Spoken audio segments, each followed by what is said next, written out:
नमस्कार, जय हिंद। मैं हूं सच्चिदानंद तिवारी और आप देख रहे हैं ऑल अबाउट सिक्योरिटी।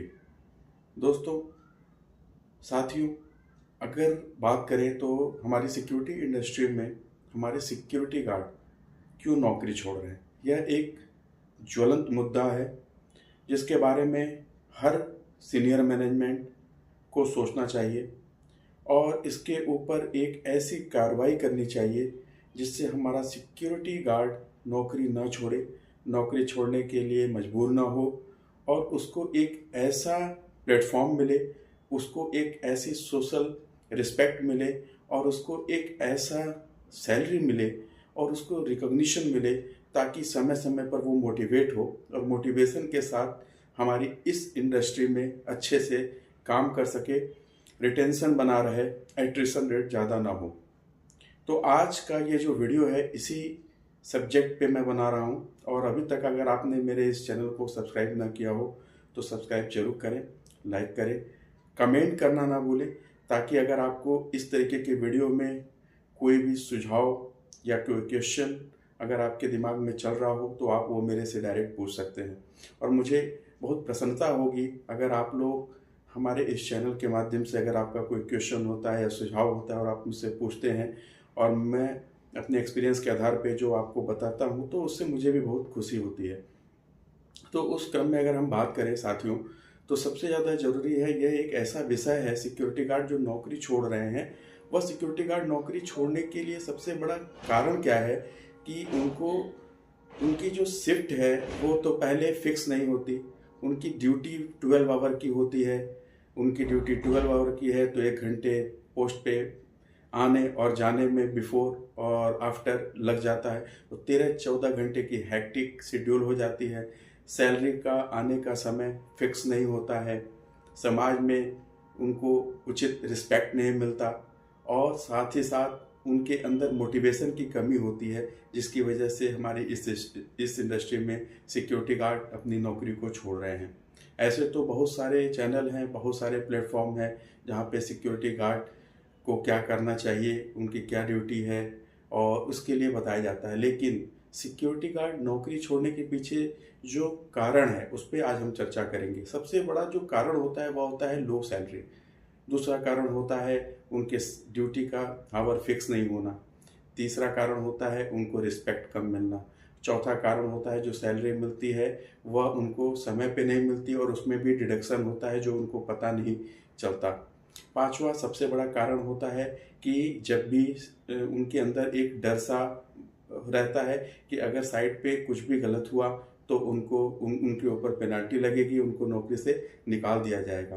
तो सबसे पहले इस वीडियो को शुरू करने से पहले मैं ये बताऊंगा कि आप लोग अपने दिमाग से ये बातें निकाल दें और पूरे मोटिवेशन के साथ में आप काम करें।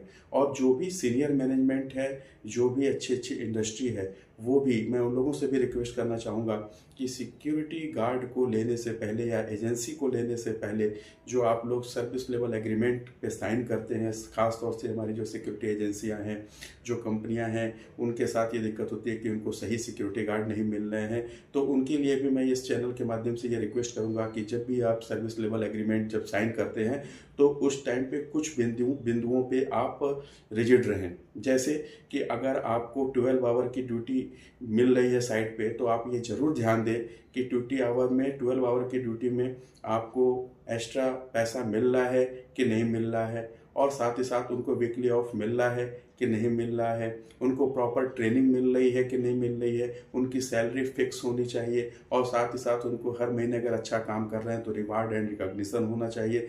उनका कैरियर पाथ होना चाहिए कि अगर वो सिक्योरिटी गार्ड में भर्ती हो रहे हैं तो कितने साल के बाद वो सिक्योरिटी सुपरवाइजर बन सकते हैं और आगे चल के वो सिक्योरिटी इंस्पेक्टर, सिक्योरिटी ऑफिसर बन सकते हैं। इन सारी चीज़ों का एक कैंप लगना चाहिए। उनका स्टेटरी कंप्लाइंसेस, उनके पीएफ, ईएसआईसी, उनकी ग्रेचुटी, उनका लीव, उनका बोनस, ये सारी जो कंप्लाइंसेस हैं उनको मिलना चाहिए, उसके बारे में उनको बताना चाहिए, उनका मोटिवेशन होना चाहिए।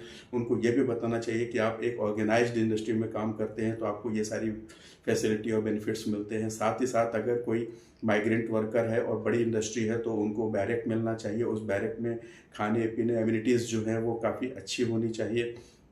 साथ ही साथ जो एक सबसे अहम चीज़ होती है कि किसी भी गार्ड का जो काम होता है, अगर वो गार्ड काम कर रहा है तो वो सम्मानित होना चाहिए। उसका क्रेडिट उसके ऊपर कोई सुपरवाइज़र या एएसओ नहीं लेना चाहिए, क्योंकि मुझे लगता है कि इस इंडस्ट्री में सबसे ज़्यादा जो अहम रोल होता है वो सिक्योरिटी गार्ड का होता है। और सिक्योरिटी गार्ड कई बार अच्छा करते हैं तो उनको भी सम्मानित होना चाहिए, क्योंकि जब वो अच्छा करते हैं तो क्रेडिट हमेशा सीनियर ले जाता है। लेकिन जैसे ही कुछ बुरा होता है तो सब कोई पल्ला झाड़ लेता है कि यह काम तो मैंने नहीं किया, ये तो मेरे गार्ड ने किया, इससे बचें।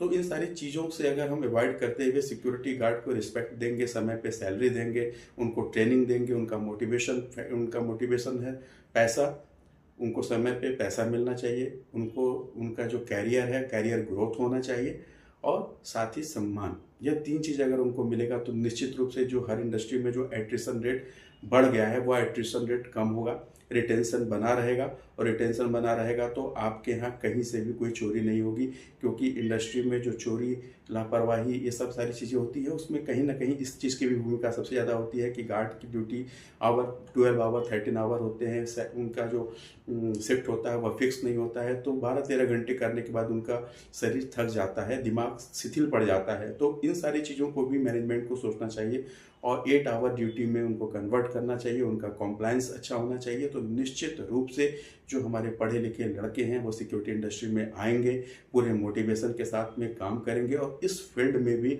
हमें काफ़ी अपॉर्चुनिटी है, पोटेंशियल है। बहुत सारे ऐसे यंग लड़के हैं जो काफ़ी अच्छा काम कर रहे हैं, और बशर्ते उनको हमको सही टाइम पे उनको ट्रेनिंग देना है, उनको रिकॉग्निशन करना है।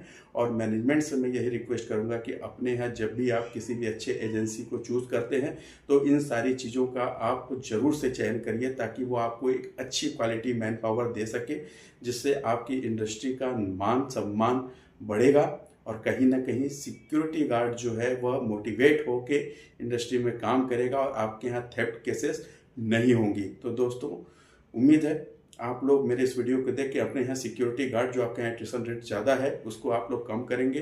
और हमारे जो भी सिक्योरिटी गार्ड है मैं उनसे भी रिक्वेस्ट करूँगा कि जो भी सिक्योरिटी गार्ड जिस भी इंडस्ट्री में काम कर रहे हैं वह मन लगा के काम करें, समय पे ट्रेनिंग लें, और इस चीज़ को भूल जाएं कि हमें आगे चल के मेरा क्या होना है। ये आप विश्वास रखिए, अगर आप पूरे मेहनत के साथ में काम करेंगे और समय समय पर आप अच्छी चीज़ें करते रहेंगे, तो उस इन्वेस्टमेंट का जो मैनेजमेंट को लगता है कि हम सिक्योरिटी पे जो इन्वेस्टमेंट कर रहे हैं उस पर रिटर्न काफ़ी अच्छा आएगा, मैनेजमेंट के लिए भी और आपके लिए भी। समय समय पे अच्छे कोर्सेज करते रहिए, आगे बढ़ते रहिए। जय हिंद।